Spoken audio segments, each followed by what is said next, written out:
I was 2 years into a 10-year prison sentence when I wrote it. I had nothing else to do that day.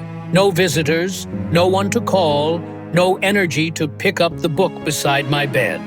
So I wrote. I didn't know who I was writing to. I just started like this. To the one I can never forget. I poured everything into it. My pain, my confusion, my loneliness. I didn't use names. I didn't talk about what happened. I just wrote about my life inside that cold, cemented box. About the silence that screamed louder than any noise. About how food had no taste. About how it felt to be called inmate every day instead of my name, Emeka. I folded the letter and passed it to the prison chaplain. He looked at me and said, "Another one?"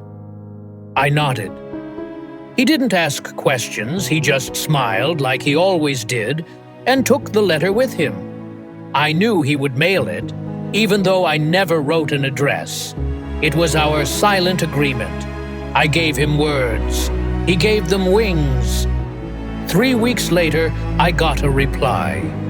No name, no return address, just words on a page. Your letter found me. I don't know who you are, but I felt everything, every word. You're not alone. That night I cried, not the silent tears I had mastered, real ones, hot, messy, shaking kind of tears. It wasn't just the reply, it was being seen again. After 2 years of being invisible, someone saw me. That was the beginning. We wrote back and forth. No names, no questions, just pain and poetry. I told her about the pigeons that landed in the courtyard, how I envied their freedom. She told me about the skies where she lived, said the sunsets turned everything golden. She called herself Hope. I liked that. I started to wait for her letters like a starving man waits for food. They fed me, calmed me. I found myself smiling again, laughing even.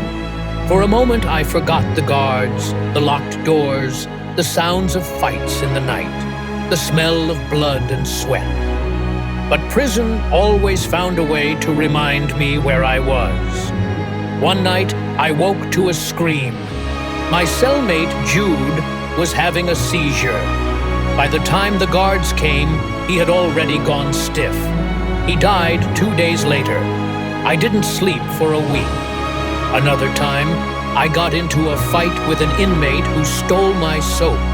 He hit me with a metal cup. My face was swollen for a month. I never told Hope about that one. I was afraid she would disappear if she knew how ugly my world really was. But one day, I risked it. I wrote, "This place is killing me slowly.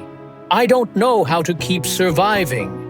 She replied, "Then I will keep writing, even if it's the only thing keeping you alive." I fell in love with her, but I didn't say it, not yet. The truth was always with me. I had been convicted of assault and attempted rape. It wasn't true. I met Tonya at a party. She was drunk and crying. I helped her find her phone. We talked. That was all. But the next day, the police knocked on my door. She said I attacked her. No witnesses, no camera, just her word against mine. The court believed her. The judge didn't even look me in the eyes when he gave the sentence. 10 years. I hated her. Until the day the letter came. It was thick, 10 pages, a journal entry. Hope wasn't Hope. She was Tonya, the same Tonya who accused me, the same girl who destroyed my life. She told me she had read my first letter after the chaplain begged her, said he believed in second chances, even for liars. She hadn't meant to respond, but the words broke her. She didn't expect to fall for the man she once condemned, but the more we wrote, the more she saw the truth. She said it haunted her. The trial, the lies, the guilt. She had gone to the police. She had confessed everything. I didn't believe it at first. I thought it was a joke, a trick. I threw the letter against the wall and screamed. The guards came. I told them to leave me alone. I didn't eat for 3 days. Then I wrote one line. You killed me, but somehow I still love you. That was the start of another chapter, a harder one. She kept writing. She said the police were reviewing the case. Her family had disowned her. People sent threats. She lost her job. Some called her brave, others called her a liar. But the case moved slowly, too slowly. My lawyer, a young woman named Clara, who took my case pro bono, told me not to hope too much. They don't like to admit mistakes, she said, even when it's obvious. Months passed. Then came the hearing. I stood in front of the same judge who sentenced me. Onye sat in the witness box. Her voice shook. She cried. She begged. She read parts of my letters in court. My chest burned. They cross-examined her like a criminal, asked if she was pressured, asked if she was lying now. She stood firm. But the prosecution fought hard. They said I had no proof, that she could be doing this out of guilt, not truth. I almost gave up again. But Clara held me up. We keep going, she said, even when the ground shakes. Finally, one cold Tuesday, the verdict came. The conviction was overturned. I didn't smile, I didn't cry, I just stood still. 10 years stolen. No apology, no compensation. Just, you're free to go. Outside the prison gates, the world looked different. Too bright, too loud, too fast. And there she was. Onye, no makeup, just swollen eyes and shaking hands. I walked past her, 50 steps. Then I stopped. She hadn't moved. I turned. She said, I don't expect you to love me. I said, I already do. That's the problem.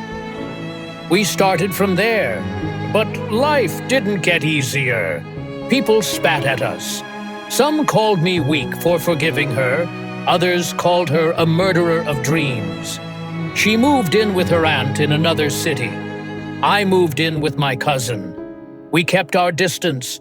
She sent me letters again. Only this time I had a phone. I read her messages every night, but I couldn't reply. Not always.